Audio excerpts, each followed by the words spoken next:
What is engagement rate on social media? What do you use it for? Is it important? How do you calculate it? That's what we're going to look at in this video. But first, if you'd like a digital marketing lesson every week in 10 minutes or less, don't forget to subscribe and don't forget to click the bell, because when you click the bell, you'll find out when there's a new lesson uploaded. There's a metric that you can measure on social media that is magical. It has the power to tell you if your audience appreciates the content and the posts that you put up, even when the algorithm strikes. That statistic is engagement rate. Let's go investigate. What is engagement rate? Well, it's measured as a percentage of the number of people who see your posts to the number of people who engage with your posts. And actually, that formula can change depending on your social network or the access to the statistics you have. And we'll look at that later on. The higher that percentage, obviously, the better. And you can measure the engagement rate of individual posts, which will tell you which posts are working best for your audience. Which ones do they like the best? Your social accounts. This gives you an overview of which social accounts you use resonate best with your audience. And it can help you choose which ones you should be focusing on. Why is engagement rate important? Well, sometimes the algorithms get in the way. They decide what content they're going to show to what people, and sometimes they just get that wrong. If we measure the success of our social media by just the reach or just by the number of engagements, individual engagements a post gets, sometimes we could be missing out on the content that our audience really loves.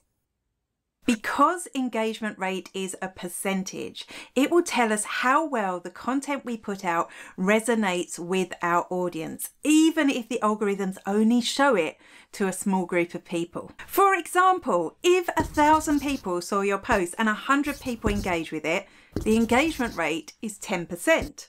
But if 100 people saw your post and 20 people engaged with it, that's a 20% engagement rate.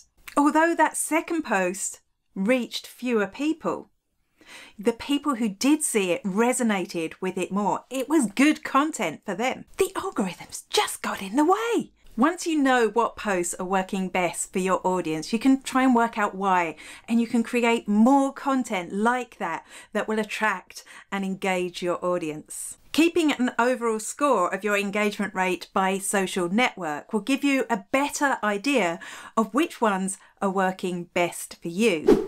What's the engagement rate formula? How do you work it out? Well, this can get a little bit confusing because different networks give you different statistics, or maybe you have different access to different statistics. The standard formula would be the number of engagements divided by the reach multiplied by 100. Reach is the number of individual people that your post has been shown to, whereas impressions can be the number of times your post has been seen, even if it is by a small group of individuals. And sometimes engagement rate is measured by impressions instead of reach.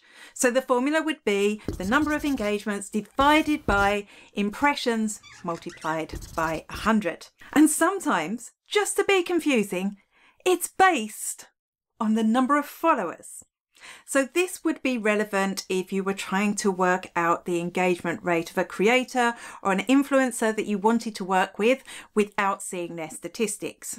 And the formula here, number of engagements divided by the number of followers multiplied by 100.